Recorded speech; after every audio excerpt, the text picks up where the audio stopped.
नमस्कार दोस्तों, मैं गुड्डू पांडे। मैं अब तमाम दिसंबर सीटेड साथियों के बीच फिर से एक बार हाजिर हूँ। बहुत सारा कन्फ्यूजन होता है आप लोगों के बीच, बहुत सारा उपापों की स्थिति बनी रहती है हमेशा। इतना ऑडियो वीडियो हम लोग को डालने के बाद भी आप लोग को समझना चाहिए कि हम लोग भी आप लोग की तरह ही आम अभ्यर्थी हैं।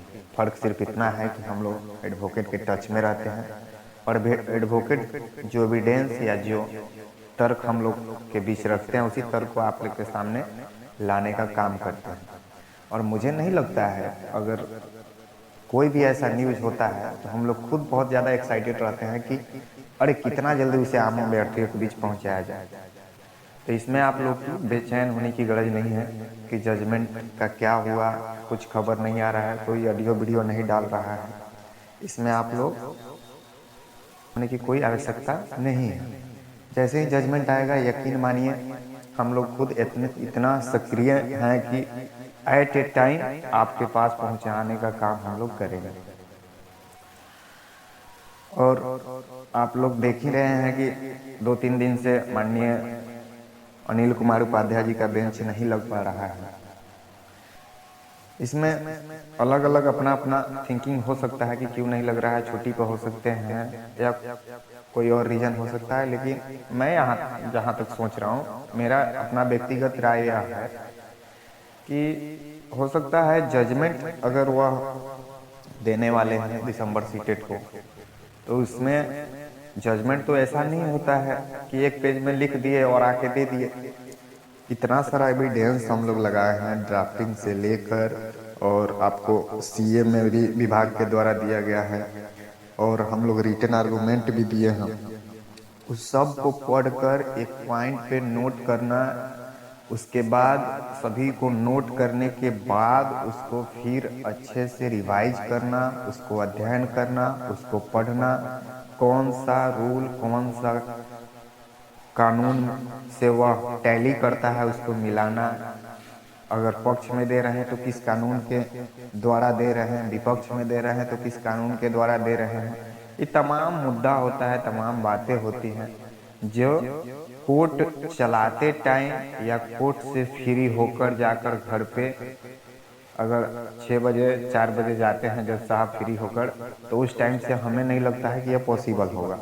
इसलिए कुछ दिन की वह हो सकता है अवकाश लिए हों ताकि जजमेंट वह देने का और जजमेंट अच्छे से व्यवस्थित ढंग से उसको अप्लाई करके और जजमेंट हम लोग के बीच सबमिट करने का काम कर रहे होंगे। मेरा व्यक्तिगत राय यह है और व्यक्तिगत थिंक यह है कि इसीलिए उनका कुछ दिन से समझिए कि बेंच नहीं लग रहा है। हो सकता है जजमेंट के काम में वह बिजी होंगे, लिख रहे होंगे। क्योंकि कॉमन सेंस की बात है, थोड़ा सा दिमाग आप लोग भी लगाएं तो समझ में आएगा कि जब भी कोई जजमेंट आता है, किसी का 60 पेज में रहता है, प्राथमिकता वाला 65 पेज में था। इसी तरह जब इतना बड़ा जजमेंट आने वाला है तो 2-3 दिन की छुट्टी माननीय उपाध्याय जी लिए होंगे और उस हिसाब से अपना जजमेंट क्रिएट करने का काम कर रहे होंगे। मेरा मानना ऐसा है, बाकी अब गॉड जाने की क्या है रीजन, लेकिन ऐसा में भी हो सकता है। तो इसलिए आप शांति रखिए, कोई दिक्कत नहीं है। हम लोग के फेवर में रिजल्ट आने वाला है। हम लोग के पास इतना एविडेंस है और इतना हम लोग मेहनत किए हैं, हम अपने मेहनत पे विश्वास है और सब चीज़ देख रहे हैं, सुन रहे हैं, उसी के बल पे हम लोग बोलते हैं। और हम लोग फॉर्म भी भरेंगे इसी 94,000 टीचर नियोजन में। इसलिए आप लोग पॉजिटिव रहिए। किसी के पोस्ट पर रंजीत बाबू आते हैं, कुछ पोस्ट कर देते हैं, उनके पोस्ट पर कुछ ध्यान, वही ना कहने वाले हैं कि 5% भी इसमें चांस नहीं बन रहा है। क्या हुआ, स्टे लगा कि नहीं लगा, वो नरम पड़े कि नहीं पड़े। और मुझे नहीं लगता है कि उनमें एक आईएएस की जो गरिमा और क्षमता होती है उनमें वह परिपूर्ण तरीके से भरा हुआ है, मुझे ऐसा नहीं लगता है।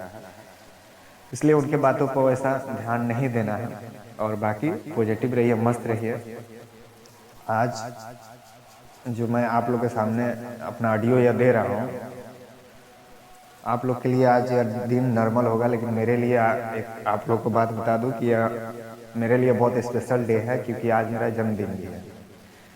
फिर भी मैं टाइम निकाल कर आप लोगों के बीच ये कन्फ्यूजन जो है उसको दूर करने का काम किया हूँ। आशा करता हूँ आप लोग मेरी बात को समझेंगे। और आज मेरा जन्मदिन है, साथ ही आप सभी से मैं रिक्वेस्ट भी करूंगा कि अपना प्यार और आशीर्वाद ऐसे ही मेरे ऊपर बनाए रखें और जितनी भी मेरी गलतफहमियां होगी या जितनी भी मेरी गलतियां होंगी जो आज तक आपको लगता होगा कि मेरे द्वारा किया गया है या आप उससे कहीं ना कहीं हतोत्साहित हुए हैं, तो उसके लिए मैं आपसे माफ़ी भी मांगता हूं।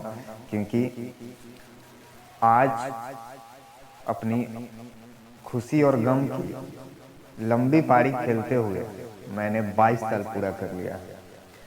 और 22 साल पूरा करने के बाद आज मैं जो भी हूँ आप लोग के सामने हूँ, और मैं आगे भी अपनी जीवन की जो यात्रा है उसमें हमेशा आगे बढ़ता रहूँ। इसके लिए मैं आप तमाम दिसंबर सीटेड साथियों, जो अभिभावक स्वरूप हैं वो भी, जो मेरे मित्र हैं वो भी, सभी का आशीर्वाद मैं अपने माता पिता के साथ आप सभी का आशीर्वाद चाहता हूँ, ताकि मेरा यह जन्मदिन सफल होगा। बहुत बहुत धन्यवाद।